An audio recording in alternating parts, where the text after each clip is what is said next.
நியமன தேர்வில் தேர்ச்சி பெற்ற இடைநிலை ஆசிரியர் கூட்டமைப்போட மாநில தலைவர். நாங்கள் 2024 வருடம் நியமன தேர்வு எழுதின 21,000 ஆசிரியர்கள் சார்பாக ஐயாவை பார்க்க வந்திருக்கோம். நாங்கள் 13 வருஷமா கிட்டத்தட்ட 4 தகுதி தேர்வுகளும், ஒரு தமிழ் தகுதி தேர்வும், ஒரு நியமன தேர்வும் எழுதியிருக்கோம். இந்த சூழல்ல 21,500 பேர் தேர்ச்சி பெற்று இன்னைக்கு நிலைமையில இருக்கோம். ஆனா அரசு அறிவித்த காலி பணியிடங்கள் எவ்வளவு அப்படின்னு பார்த்தா 2,346 மட்டும்தான். இப்ப தேர்ச்சி பெற்றிருக்கிற 21,500 ஆசிரியர்களுக்கு இந்த காலி பணியிடங்கள் என்பது வெறும் 10% மட்டும்தான். 13 வருஷத்துல, அதாவது உலகத்திலேயே ஒரே ஒரு பணியிடத்துக்காக 4 தகுதி தேர்வும், ஒரு தமிழ் தகுதி தேர்வும், ஒரு நியமன தேர்வும், 13 வருஷ காத்திருப்பும் எங்கேயுமே நடந்ததில்லை. இது மிகப்பெரிய சமூக அநீதியாக நாங்க பாக்குறோம். அதனால் சமூக நீதி காவலரை இது பார்த்தா இந்த சமூக நீதி அவலங்களை அவள் எடுத்துரைப்பார் என்ற நம்பிக்கையோடு வந்தோம். கண்டிப்பாக நான் இது அரசின் கவனத்துக்கு கொண்டு செல்றேன். முதலமைச்சரை சந்திக்கிறோம், நேரில் சில விஷயங்களை அறிவுறுத்துறோம்னு சொல்லியிருக்காங்க.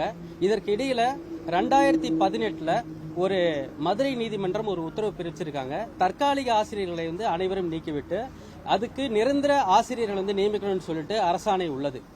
அதுக்கு அடுத்ததா கோவிடுக்கு அப்புறமா டிஎம்கே ஆட்சி பொறுப்பேற்கும் போது 2021 177 தேர்தல் அறிக்கையில 15,000 தொடக்கப்பள்ளி, அதாவது 1 முதல் 5 வரை உள்ள ஆசிரியர்கள் 15,000 காலி பணியிடங்கள் இருக்கு.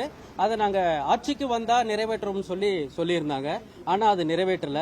2021 730 காலி பணியிடங்கள் அறிவிச்சாங்க, தேர்வே நடக்கல.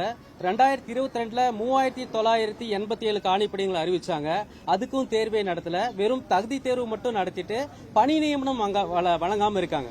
2023 அதுக்கடுத்த ஆண்டு 6,553 காலி பணியிடங்கள் அறிவிச்சு அதுக்கு தேர்வே நடத்தல, நியமனங்களும் இல்ல. அதுக்கு அடுத்ததா அந்த வருஷம் தகுதி தேர்வுல ஒரு கேஸ் போறதுனால 149 ஜிஓ பயன்படுத்தி நியமன தேர்வுன்னு அடுத்த கட்ட தேர்வு ஒன்று அறிமுகப்படுத்தினாங்க.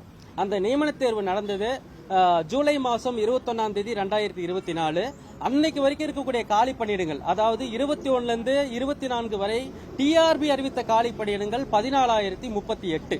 ஆனா தேர்வு சமயத்துல 2025 இந்த வருஷம் இப்ப வரப்போற இன்னும் அடுத்த வாரங்கள்ல எவ்வளவு காலி பணியிடங்கள் நிரப்புறாங்கன்னு பாத்தீங்கன்னா 2,347 மட்டும்தான். அதாவது 13 வருஷமா இத்தனை தகுதி தேர்வு எழுதி, இத்தனை நியமன தேர்வு எழுதி இப்ப இருக்கிற காலி பணியிடங்கள் வெறும் 10% தான், ரொம்ப சொற்பமானது. நிதியமைச்சரை போய் சந்திக்கிறோம், பள்ளிக்கல்வித்துறையிலிருந்து எங்களுக்கு ப்ரொபோசல் வரல, எந்த விதமான கோரிக்கைகளும் வரலன்னு சொல்றாங்க. பள்ளிக்கல்வித்துறை போய் சந்திக்கிறோம், இல்ல நிதியமைச்சர் நிதி இல்லைன்னு சொல்றாங்க அப்படின்னு சொல்லிட்டு மாத்தி எங்களை அலைக்கழிப்பது மிகப்பெரிய மன உளைச்சலை ஏற்படுது. மிகப்பெரிய நம்பிக்கையோட தமிழ்நாடு முழுவதும் இதுவரைக்கும் 30,000க்கு மேற்பட்ட மனுக்களை கொடுத்திருக்கோம். அனைத்து மாவட்ட ஆட்சியரையும் சந்திச்சிருக்கோம், அனைத்து மாவட்ட சிஇஓ டிஇஓ எல்லாரையும் சந்திச்சிருக்கோம். முதலமைச்சர் இதுவரைக்கும் 8 முறை தனிப்பட்ட முறையில அவர் ரோட் ஷோல எல்லா இடங்களையும் சந்திச்சு மனுவை கொடுத்திருக்கோம். எந்த விதமான மனுவுக்கும் எந்த விதமான முன்னேற்பாடுகள் இல்ல, எந்த விதமான அறிவிப்புகள் இல்ல. இப்ப வரைக்கும் 13 வருஷமா காத்திருக்கிற எங்க மேல எந்த பார்வையும் இல்ல.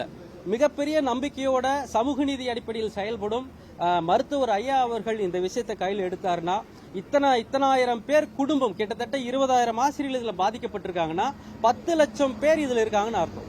ஒவ்வொரு குடும்பத்திலையும் தொடர்புள்ள மொத்த எண்ணிக்கை பாத்தீங்கன்னா 10 லட்சம் பேர் இதுல நாங்க பொருளாதாரத்துல பாதிக்கப்பட்டிருக்கோம்.